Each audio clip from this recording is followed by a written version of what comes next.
জাদুর চার জল পরিবন। অনেক অনেক দিন আগের কথা। সমুদ্রের গভীরে এক জাদুকরী নীল রাজ্যে বাস করত চার বোন জলপরী, নীলা, বীণা, চম্পা আর তারা। ওরা ছিল পরস্পরের খুব প্রিয়, আর তাদের মা রানী জলকুমারী ছিলেন এক অসীম শক্তির অধিকারিণী।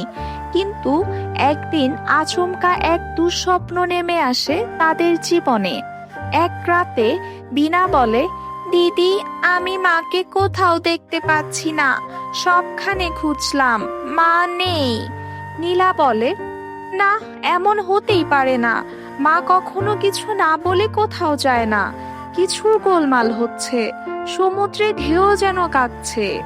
চম্পা বলে, আজ সারা রাত আমি জেগেছিলাম, হঠাৎ কালো ধোঁয়ায় ঘেরা একটা রাক্ষসী ডাইনি আমাদের প্রাসাদের দিকে এগিয়ে আসে, তারপর আর কিছু মনে নেই। তারা বলে, আমি জাদু দিয়ে পানি দেখেছি, মাকে কাচের এক খাঁচায় বন্দি করে নিয়ে গেছে এক ডাইনি, আমাদের কিছু করতেই হবে। চার বোনের চোখে জল, কিন্তু ভয় নয়। ওদের মায়ের শিক্ষা ছিল কখনো পিছিয়ে যেও না, জাদুর শক্তিকে ভালো কাজে লাগাও। বন্ধুরা, তোমরা যারা যারা আমাদের গল্পটি দেখছো, কমেন্ট বক্সে তোমাদের নাম লিখে জানাও। আমরা আমাদের পরবর্তী গল্পে তোমাদের নাম ব্যবহার করব। নীলা বলে, আমরা চার বোন, আর আমাদের কাছে আছে চার ভিন্ন জাদু: তরঙ্গ, প্রবাল, ঝিনুক আর মুক্তার জাদু। একসঙ্গে থাকলে আমরাই সবচেয়ে শক্তিশালী। তাহলে চলো, আজ থেকে আমাদের অভিযান শুরু। মাকে আমরা ফিরিয়ে আনবো। আমি ডাইনির গন্ধ খুঁজে পাচ্ছি।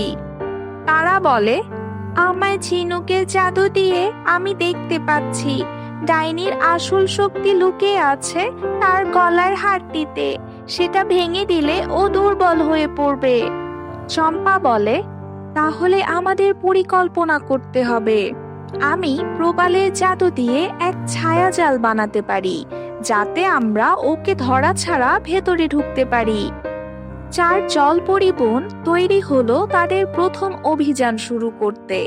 তারা সমুদ্রের বুকে একে অপরের হাতে হাত রেখে পাড়ি দিল আর বলতে লাগলো, আমরা একসঙ্গে, আমরা শক্তিশালী, মাকে ফিরিয়ে আনবই, ডাইনিকে আমরা হারাবো।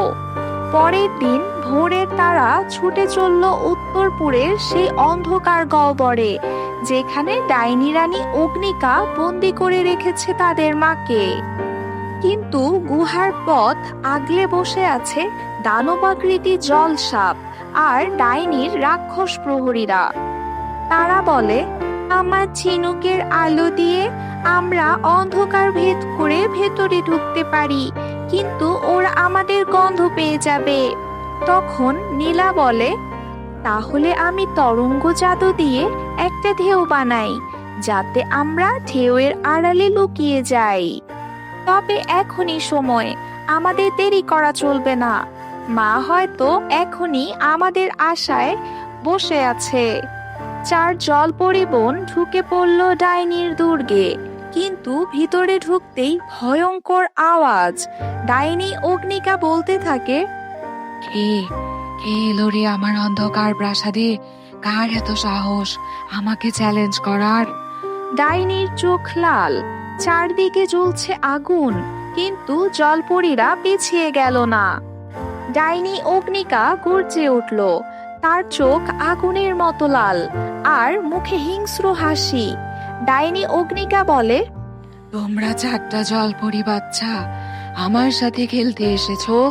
আমি তোমাদের মাকে কাছে বন্দি করেছি, আর এখন তোমাদের বানাবো আমার নতুন দাসী। নীলা বলে, তুমি ভেবেছো আমরা ভয় পাবো? তুমি আমাদের মাকে অনেক কাঁদিয়েছো, এখন আমরাও তোমাকে কাঁদাবো। বীণা বলে, আমার শক্তি আছে ঠিকই, কিন্তু আমাদের ভালোবাসার জাদুর কাছে তা কিছুই না।